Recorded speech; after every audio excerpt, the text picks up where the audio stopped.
Greetings today from Rocky Mountain Gardens. I'm Mary and I'm going to be taking you for a look at my garden this morning as it wakes up for spring.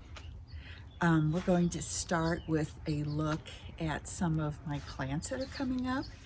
And I also want to share with you two tools that I just discovered and maybe you don't know about yet that will make your garden cleanup easier this spring. And they're fantastic. So let's go on and take our walk. I'm standing on my back porch getting ready to take you around and have a quick look at my early spring garden here in my backyard. And as you can see, I have this lovely view of the mountains from my porch. We will start down the steps from my porch into the yard. And here you can see my grass is beginning to green up a bit. I wanted to share with you how my spring snow crab is making out. As you can see, after the snow that we had, I'll show you a picture here of what that looked like. But now the leaves have gotten all curled up and brown, but never fear, it will recover and regrow leaves. I haven't cut back this bush yet. As you can see, I have a lot of die off from the winter. And of course, my collection of leaves. I have some boxwoods there. And here is my golden privet bush, which hasn't dropped its leaves yet, and I am going to cut it back a bit also. But my task is going to be raking up these leaves and exposing the baby plants, and of course pulling off all these dead pieces from my perennials as the new babies grow. This bed here is full of hostas and other shade-loving plants, like this pulmonaria, which surprisingly has begun to bloom already. It's just so cute. Of course, I have to get all of these pine needles out of the bed. But as we walk down this pathway, you can see there's much, much more work for me to be doing. My Korean lilac there has not begun to leaf out at all. And coming around here, you can see I have bags of compost waiting to be distributed as top dressing in my garden.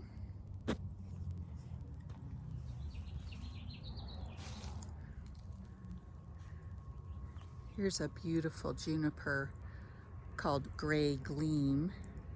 Gives you that pretty bluish color.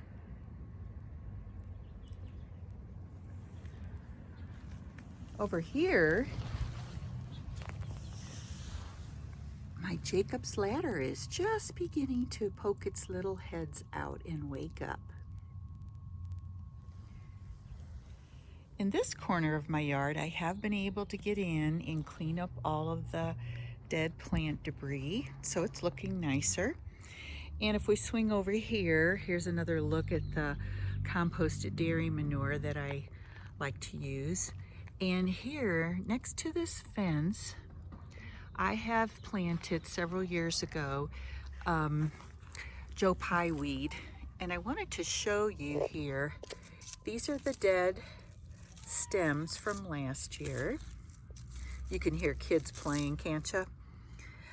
So these are the dead stems, and this entire area is going to be filled with tall Joe Pye weed, and I want to show you a picture here of what it looks like. These tiny stems that I've cut back, and you can't see any babies coming up quite yet, but they will be very soon. I'll give you a look at them in a later video when they do start waking up. And I have also added compost this nice compost as a top dressing to the area, and that will provide some nutrients and add to the earthworms and other microbes that live here in the soil. And I will have beautiful Joe Pye weed later this summer. Now here you can see, well, it's not a very well done path through this part of my garden, and I'm going to be redoing it, buying more stepping stones and really making it a true path. And when I start working on that, I'll let you come along and see how I do it. Here's my very, very tall skyrocket juniper that is just a gorgeous bush here in the middle of my yard, with all the juniper berries that feed the birds. And of course, more dead plants waiting to be cleaned up. And I have mentioned in earlier videos, maybe you've heard this, that I have really learned it is better to wait until about mid-April before you start cleaning up all of your garden debris, so that the microbes, earthworms, little bugs, the butterfly and moth cocoons and all those things are left alone till the springtime, and can use the leaves and other debris as shelter over the course of the winter. And that's what I do. So here we are, it's actually April 23rd today, and I'm going to be getting this garden cleanup done. I would say in the next week or two it will be finished.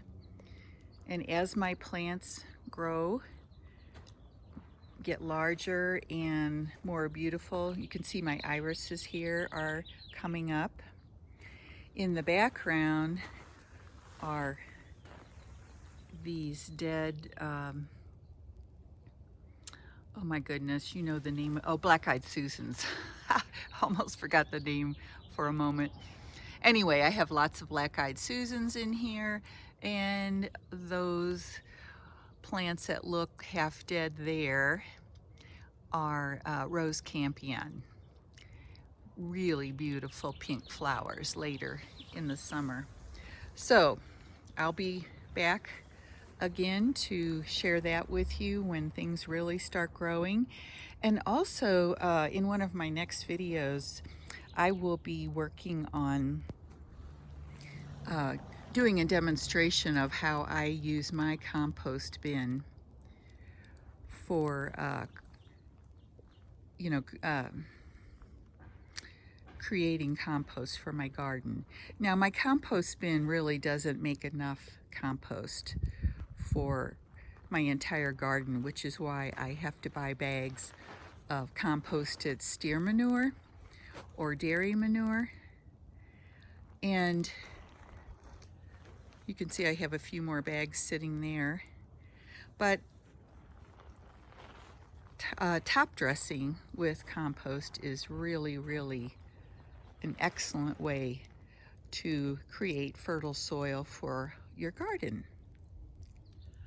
So guys, for my 2 new garden discoveries to make my job a little easier, I discovered on some other channels, and if you haven't, you're going to be so happy to hear about this. I used to drag my wheeled trash can around my yard, and it was so hard. It's heavy, and I have tiers in my yard, so of course going up and down those tiers with that was difficult. But I went ahead and ordered from Amazon this sort of trash bag that you can use for yard waste, and it is made by Fiskars. It is called a hard shell kangaroo. Now you can see it does have a hard shell, and be careful if you buy one of these that you purchase one with this hard bottom, because otherwise I have read that dragging it around your yard, if it just has this fabric, which is pretty tough, but still you can imagine if you're dragging it over rocks and so on, it gets holes in it and tears easily. So make sure you get the bottom with the hard shell. I also wanted to add that this trash bag carrier for your yard waste is collapsible. Let me give you a demonstration. You simply push it down and it has little clips that you can hold it together, and it fits very nicely and is very small in your shed or your other storage area. And my other tip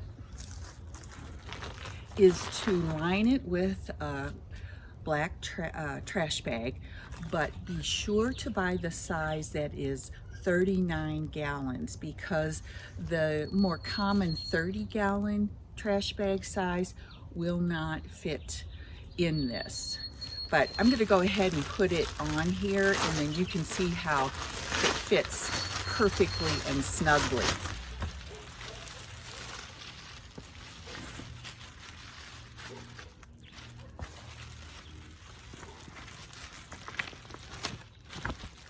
Now look at that. Isn't that great how that fits perfectly? My second tool is also made by Fiskars, and it is this very narrow rake.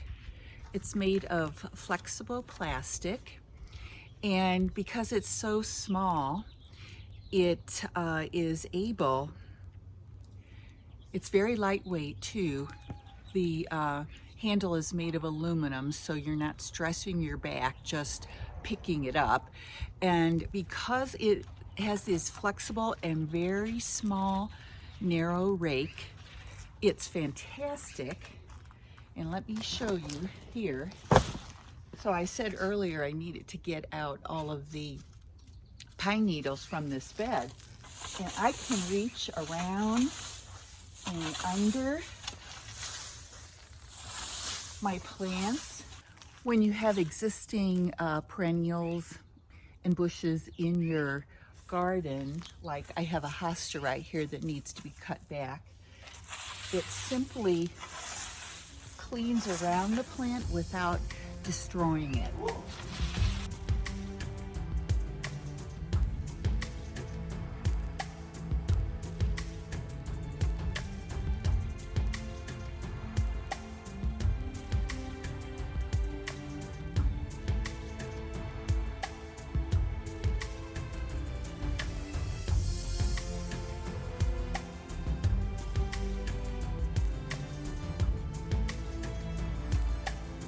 Guys, I will be sure to put links down below my video in the description box for both this kangaroo hard bottom and for that flexible rake that I showed you in the video, so that if you are interested, you can order them from Amazon too.